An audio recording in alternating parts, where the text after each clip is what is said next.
கர்த்தருடைய பிரசனம் உண்டாகட்டும், இது உண்டாகட்டும். கர்த்தர் தாமே இந்த காலை வேளையிலே நான் ஓய்வு நாளையும் கூட உங்களோட பேசுகிறது தந்தார்.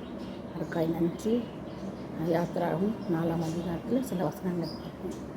கர்த்தர் மோசையை தெரிந்து கொண்டு அவனை என்ன செய்கிறாருன்னா, அங்கே போகணும், எகிப்துக்கு போகணும்னு சொல்கிறாரு. அப்போது அவனுக்கு 3 அடையாளம் கொடுக்குறாரு. கர்த்தர் அவனை நோக்கி ஒரு உன் கையில் இருக்கிறது என்னன்னு கேட்குறாரு. ஒரு கோல் என்றான். அவன் தரையில் போடுனார் போட்டான். அப்போ இதில் செய்து சர்ப்பமாயிற்று. மோசை பயந்து விலகி ஓடினான். அப்போ திருப்பவும் என்ன செய்கிறார் மோசை, கையை நீட்டி அந்த வாளை பிடினார். கையை நீட்டி அந்த வாளை பிடித்த பிறகு கோலாயிற்று. திருப்பியும் சொல்கிறாரு, ஆபிரகாம் தேவன், ஈசாக்கின் தேவன், யாக்கோபின் தேவனுமாக இருக்கிற எங்கள் பிதாக்களுடைய தேவனாக கர்த்தர் உனக்கு தரிசனமானது. அவர் நம்புவதற்கு இதுவே அடையாளம்னு சொல்கிறாரு. சொன்ன உடனே என்ன பண்ணுறாரு, அதுக்கப்புறம் 2வது ஒரு சொல்கிறாரு. அது அவன் கையை மடியில் போடுன்றார். அவன் என்ன செய்கிறான், கையில் மடியில் போட்ட உடனே அது உறைந்த மழையை போல் வெண்குஷ்டமாக பிடிச்சிச்சு. கை என்ன பிடிச்சிச்சு, வெண்குஷ்டம் பிடிச்சிச்சு. உடனே அவன் என்ன செய்கிறான், திரும்பவும் மடியில் போடுன்றார். அப்போ அவன் என்ன செய்கிறான், திரும்பவும் மடியில் போட்ட உடனே அது மறு கையை போல் மாறிடுச்சு. அப்போது பல அதிசயங்களையும் அற்புதங்களையும் ஆண்டவர் செய்கிறாரு. எவ்வளோ நல்லவர் ஆண்டவர், ரொம்ப நல்லவர். நான் அதுலேருந்து என்ன செய்கிறார், அவர் நம்மளை விடுவிக்கிறார். அவள் பாருங்கள், அவருக்கு கீழ்ப்படியாதவங்களுக்கு இந்த அடையாளத்தை சொல்லி அவர் என்ன செய்கிறாரு, அனுப்புகிறார், எகிப்துக்கு அனுப்புகிறார். அது மட்டும் இல்லை, 3வது அடையாளமாக என்ன செய்கிறாரு, அவங்க இதுலேயும் நம்பலைன்னா நீ என்ன செய், இந்த அடையாளத்தை காமி சொல்லிட்டு 3வது அடையாளம் தான் சொல்கிறேன். நீ உன் நதியின் தண்ணீரை மொண்டு நிலத்தில் ஊற்று. நதி மொண்ட தண்ணீர் வெட்டாந்தரையில் ரத்தமாகும் என்றார். அப்பொழுது மோசே கர்த்தரை நோக்கி, ஆண்டவரே, இதற்கு முன்னாவது தேவரின் தண்ணீரோடு பேசினேன், பின்னாவது நான் வாக்குவானம் இல்லை, நான் திக்கு வாயினம் மந்தவனாக உள்ளன்னு சொல்கிறேன். பாருங்கள், இவ்வளோ காமிச்சு இவ்வளோ மோசேக்கு அடையாளம் சொல்லி 3 அடையாளத்தை கொடுத்து அவனை மீட்டுக்கொள்ளணும்னு சொல்லியும் என்ன சொல்கிறான், நான் திக்கு வாயினம் மந்த புத்தி மந்த நாவுன்னு சொல்கிறான். அப்போ அவனுடைய எண்ணங்கள் பாருங்கள், அவ்வளோ ஆண்டவர் அவனுக்கு முகமுகமாக தரிசனம் கொடுத்தோம். அவன் என்ன செய்கிறான், கீழ்ப்படியாமல் கடைசியில் எவ்வளோ செஞ்சு காமிச்சோம், இந்த கண்ணால் பார்த்தோம், அவன் நம்பலை. என்ன செய்கிறான், நான் திக்குவாயினே மந்த நாவுன்னு சொல்கிறான். அப்போ ஆண்டவர் கோபம் வருமா வராதா, நம்மளாம் இருந்தால் என்ன செய்வோம், உன்னை விட்டா எனக்கு வேறு ஆள் இல்லையான்னு சொல்லிட்டு நம்ம போயிட்டே இருப்போம் போடான்னு. ஆனால் ஆண்டவர் அப்படி செய்யலை.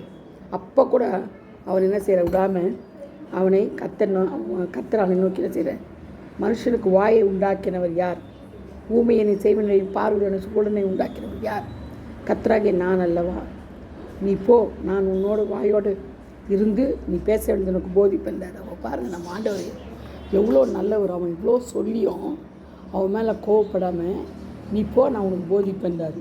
ஆனால் அப்போவும் என்ன செய்கிறான் அவன், இருமாப்பா என்ன சொல்கிறான், மோசே பாருங்கள், இவ்வளோ ஒரு தைரியம் பாருங்கள், துணிகம். ஆண்டவரே நீ அனுப்ப சித்தமாக யாரையாவது அனுப்புன்றோம். இவ்வளோ சொல்லியும் ஆண்டவர் நான் வாயோடு இருப்பேன்னு சொல்லியும் யாரையாவது அனுப்புங்கன்றான், அவ்வளோ அசால்ட்டாக.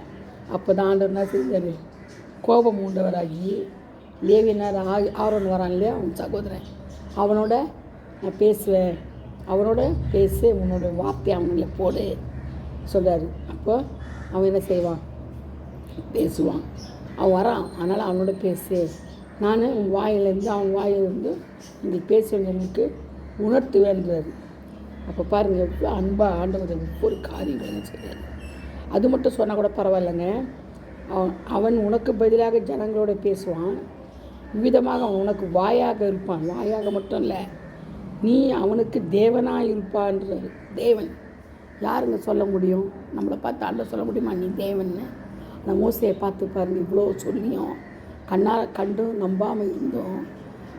பார்த்தே அவன் செய்கிறார். இவ்வளோ சொல்லி தடையை சொல்கிறான், சொல்லியும் என்ன சொல்கிறார் ஆண்டவர், நீ அவனுக்கு தேவனாக இருப்பாய்ன்றார். 16வது வசனத்தில் பாருங்கள், 4:16 யாத்திரை 4:16 நீ அவனுக்கு தேவனாக இருப்பாய்.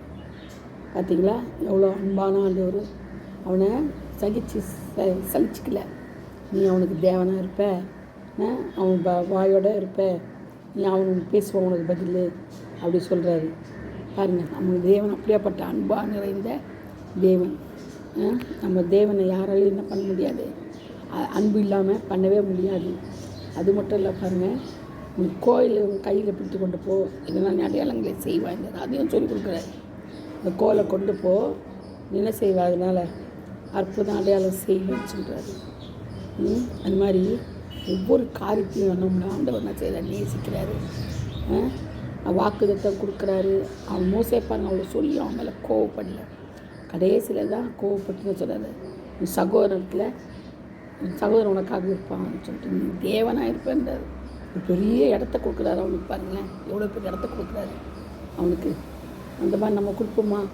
நீ தேவனாக இருப்பாய் நம்ம யாரையும் சொல்ல முடியுமா? இல்லை நம்மளை தான் ஆண்டவர் சொல்ல முடியுமா?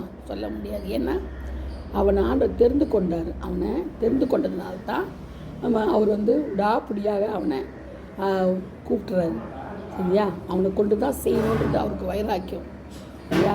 ஏன்னா அவன் பிறக்கும் போதே அவனை ஆண்டவர் தெரிந்து கொண்டார் இல்லையா? நதியில் அவன் விடும் போதே, அந்த தாய் விடும் போதே அவனை ஆண்டவர் தெரிந்து கொண்டார். அந்த மருத்துவ வச்சுக்கிட்டு அவனை காப்பாற்றினார்.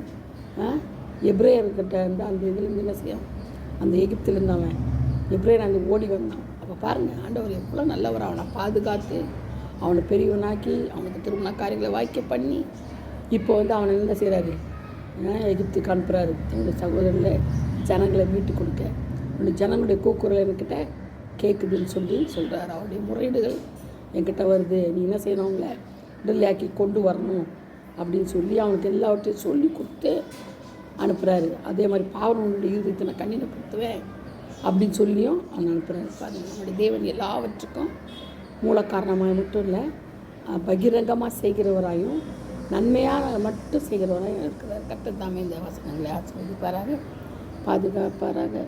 Praise the Lord. God bless you all.